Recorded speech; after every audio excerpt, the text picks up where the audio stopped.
Next to me, we have the all-new, fully redesigned 2025 bread and butter of the brand, the Lincoln Navigator. And in today's video, we're going to see how this stacks up in the segment of ultra-luxury, very expensive, full-size SUVs. It has competition from mainly the Cadillac Escalade. When the previous gen came out in 2018, I boldly said that this is the best SUV ever made. Why? It's the best SUV ever made.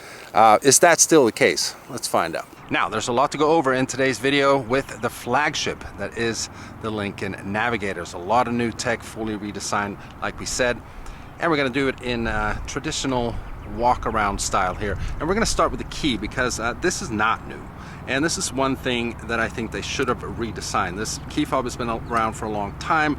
Now, it's not just Ford and Lincoln that makes this mistake. Mercedes did the same thing as well. They had a same key fob design for about 15 years. But yeah, it just makes it look a little old. With that being said, there is a feature where you can use your phone as a key fob as well, so you don't have to use this thing. But we're going to start up front here. So as you guys could see in the beginning, you have a whole new front end. You got an LED strip that goes all across the front grille here. Very elegant look. It's just, yeah, it looks classy. So you guys can see here on the side of the headlight as well. And under the hood, we have the same 3.5 liter EcoBoost that was in the previous generation. So this puts out 455 horsepower and 510 pound-feet of torque. It is a reliable and torquey, good engine, but it is the only engine alternative that you have compared to, let's say, the Escalade that also comes in an Escalade V, and that is a completely different monster. Now, as we walk around to the profile of the Navigator here, we have the Navigator badging in black, and this is the standard length one. It also comes in a Navigator L, which is the extended version. Now we have 22-inch wheels. They are 275/50s. It also comes for 2025 with a 24-inch wheel option as well. Full redesign for the rear end. Got LED strip across the tailgate, and new for 2025. And if I'm remembering correctly, they're bringing it back to the OG days back in '98 when the Navigator first came out. We have a split tailgate design, so we can click this button right here and it opens the top part of the tailgate, and then you can open this. We have a bunch of floor mats and stuff here as well. This can also dub as a tailgating situation. Now, there is a table that comes along here as well. I don't think this one has it inside here now, but you can basically use it for food and drinks and so on. That holds 35 pounds. Now, you know, third row SUVs, they don't really have all that much room with the third row up, but that all changes if you fold the seats down, which you can do with one push here like that. Voila, and we have way more room. So the third row is power folding. Then we have a 12-volt charging port back here, 2 USB-C ports. We have a full 120 here as well, and then it is power up also. We hear that classic Lincoln chime.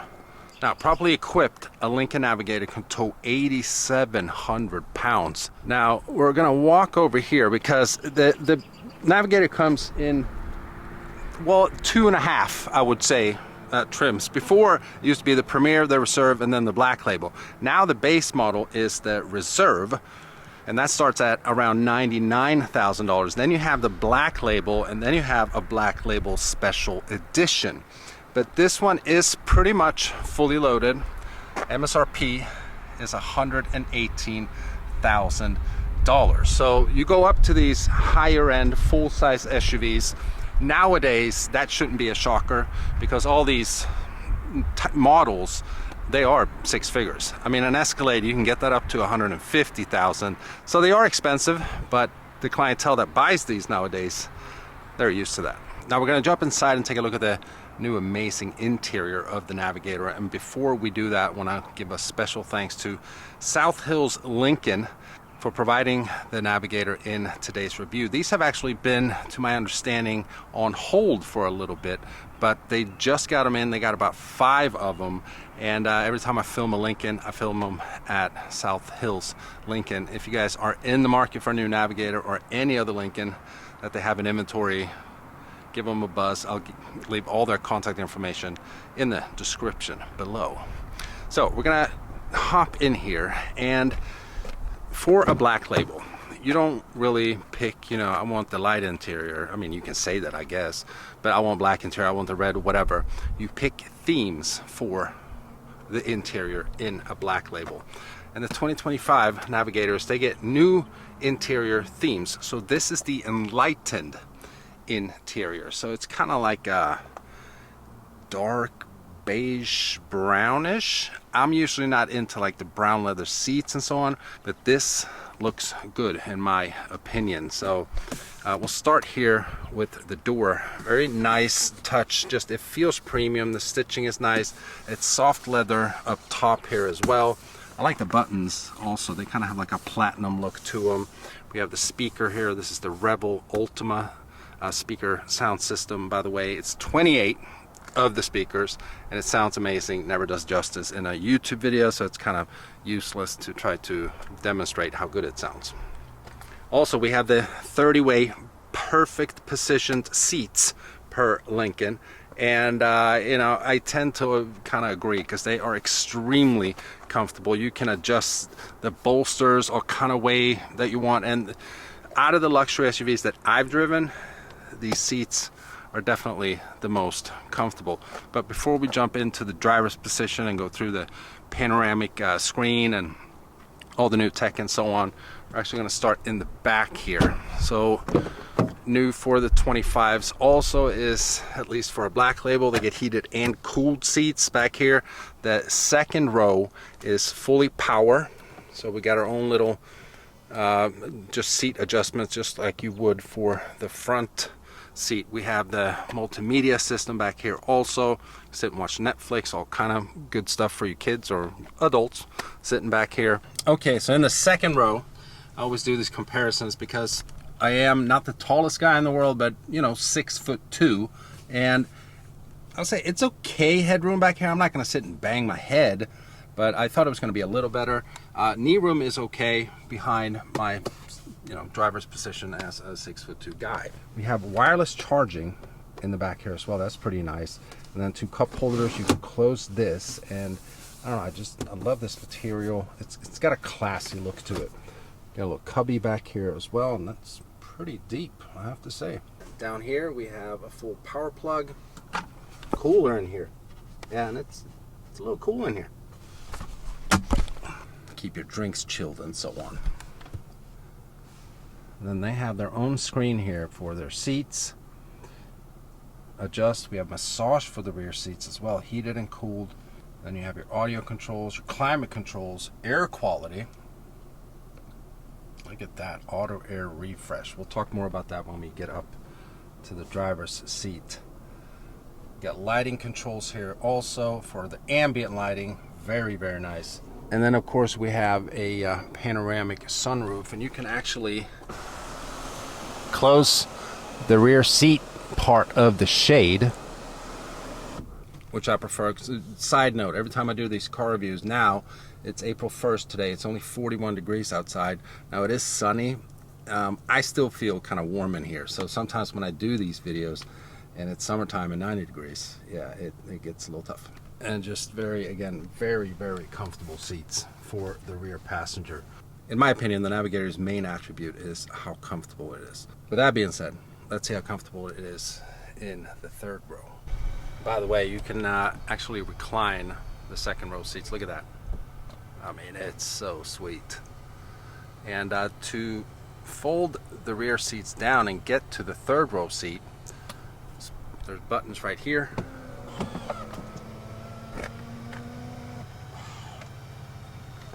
Like that.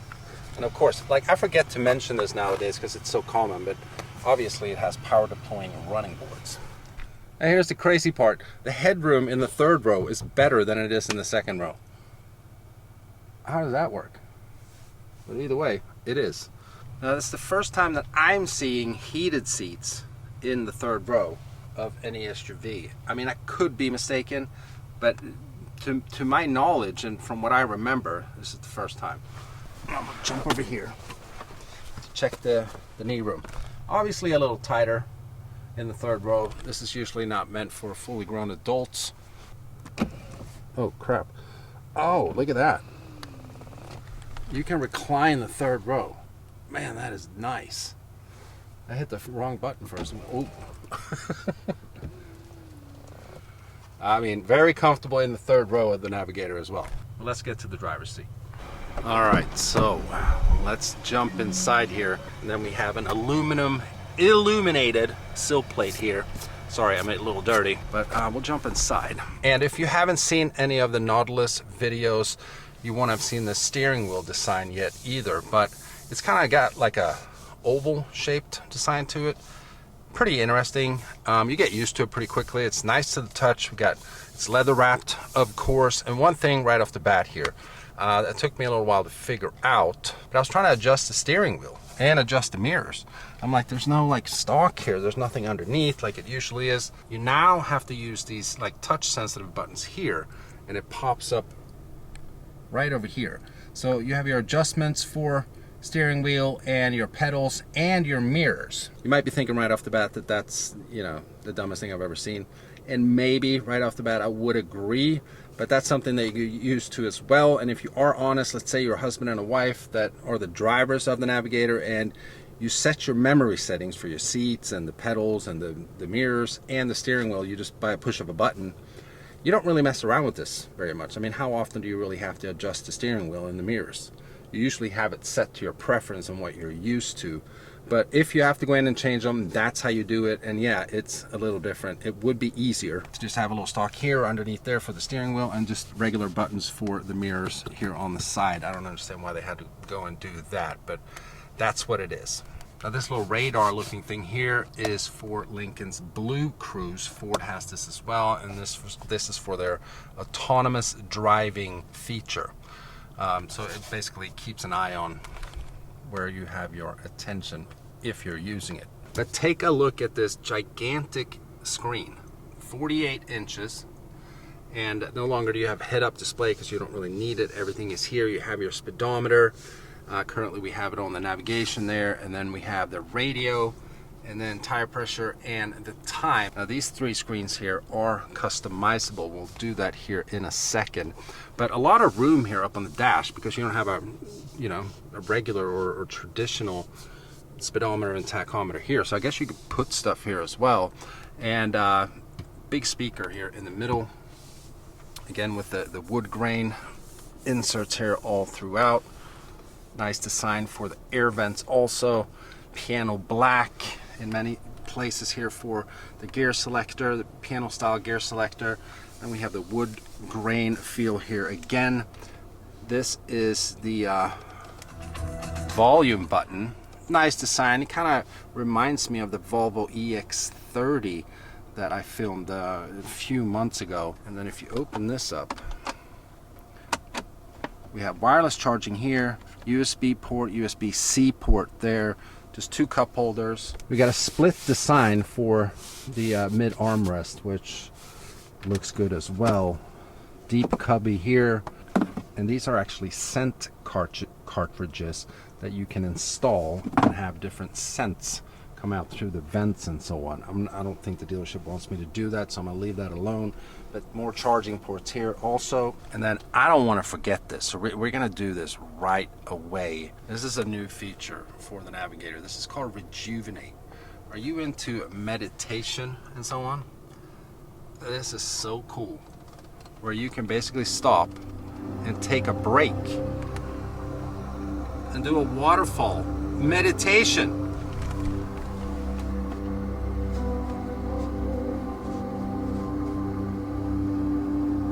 I mean, what other car has this? Not that I know of, at least. Maybe a $400,000 Rolls Royce or something. This is sweet.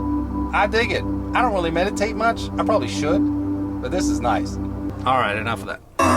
Woo! So the infotainment screen is 11.1 inches, and we'll go right away and show this. So for these three screens up there, you can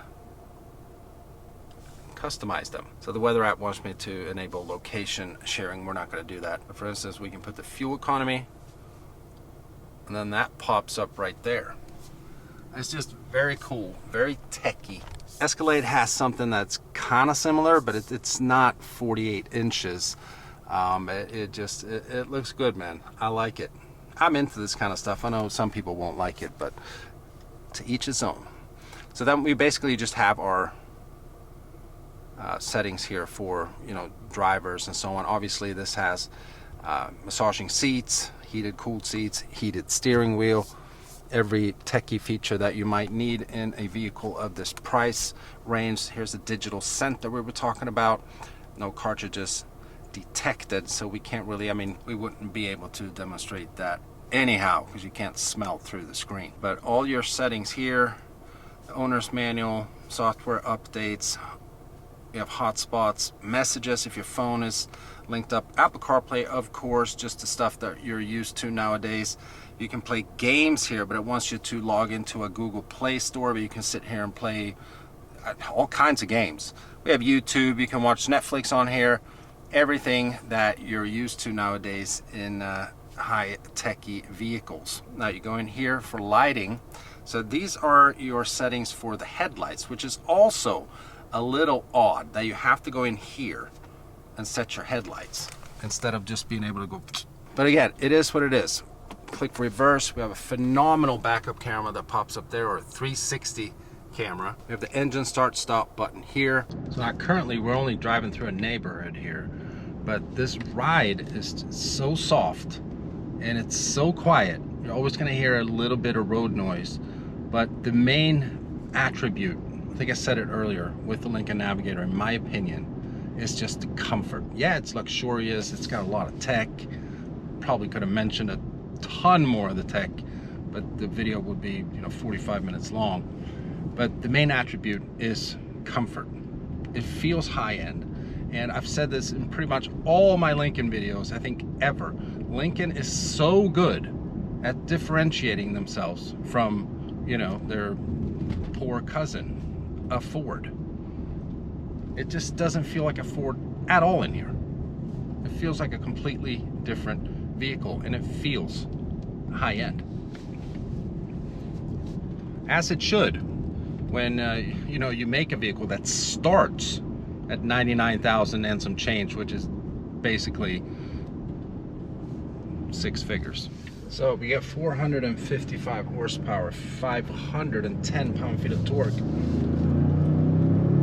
and it's definitely torquey.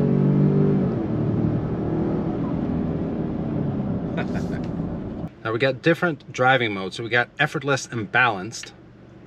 We have excite, which is responsive and engaging. We have conserve, and we have slippery, and we got deep conditions and slow climb. So we're gonna drive it in excite, and that will obviously switch up the throttle response. Probably the suspension as well.